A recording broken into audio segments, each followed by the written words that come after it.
So everybody's question is, where are the Model 3 betas? I don't have an answer for that. Now, I have been predicting since last year that we'd be seeing the cars any day now, and I believe that we still will. Some evidence is starting to surface a little bit. I want to read a little bit of information that came out a little bit earlier in the month, and I've had a little bit of time to digest this.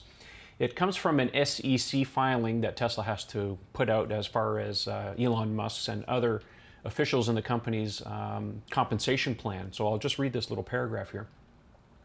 Tesla said that we expect that the next performance milestone to be achieved will be the successful completion of the Model 3 beta prototype, which would be achieved upon the determination by our board of directors that an eligible prototype has been completed. Candidates for such a prototype are among the vehicles that we're currently building as part of our ongoing testing of the Model 3 vehicle design and manufacturing processes. Now, this was dated March 1st. So we're mid-March now. We should be seeing beta prototype candidates, so to speak, possibly being seen on the road in the next few months.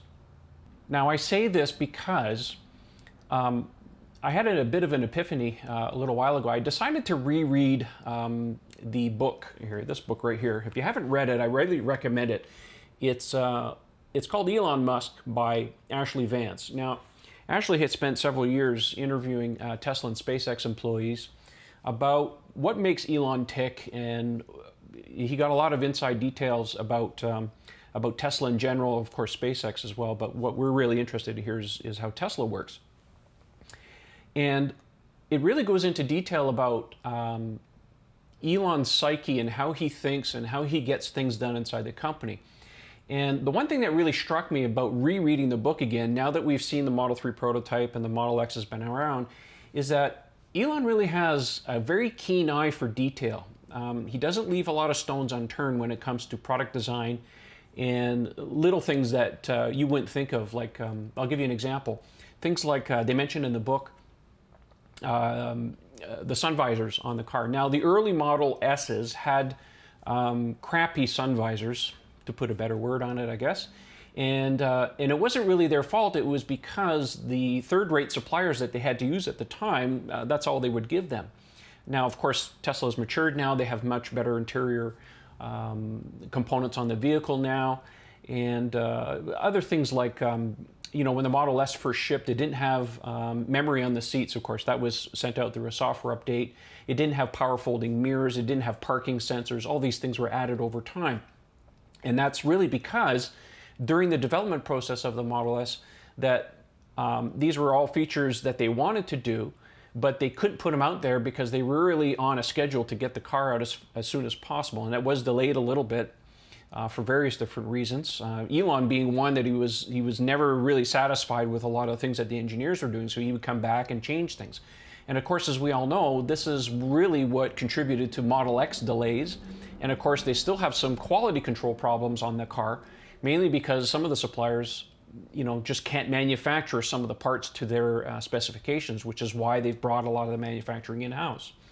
And they've made it very vocal here that the Model 3 is a much simpler vehicle. So hopefully, you know, we're not here to talk about delays specifically or, you know, production schedules on the Model 3. That's not the content here.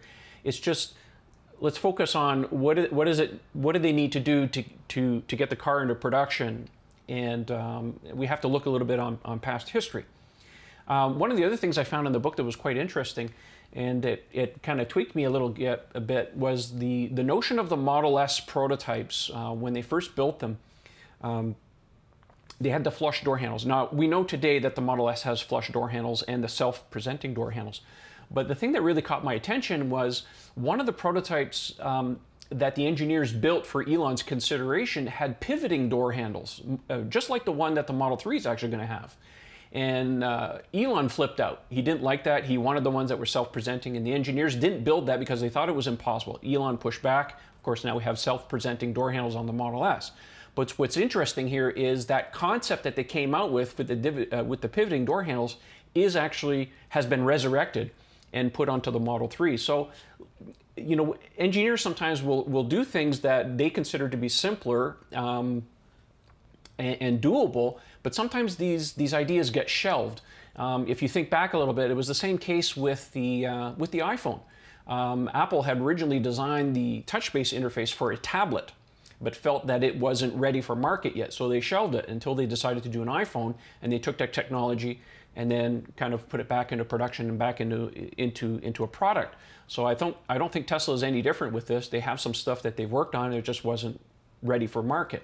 The other thing too that I found was quite interesting, of course, and make light for this issue with, we haven't seen any betas yet, was that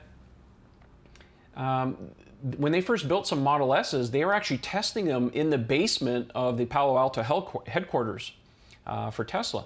Elon would, take the car, drive it around in the basement, and then get out and look at the car from every angle and of course, give them the feedback. So that was one of the ways they were testing the vehicle kind of out of sight when they were in shadow mode, so to speak, was in the basement. That's kind of interesting. So that's a possibility that they could be having, some beta cars that are being looked at possibly at the Palo Alto headquarters.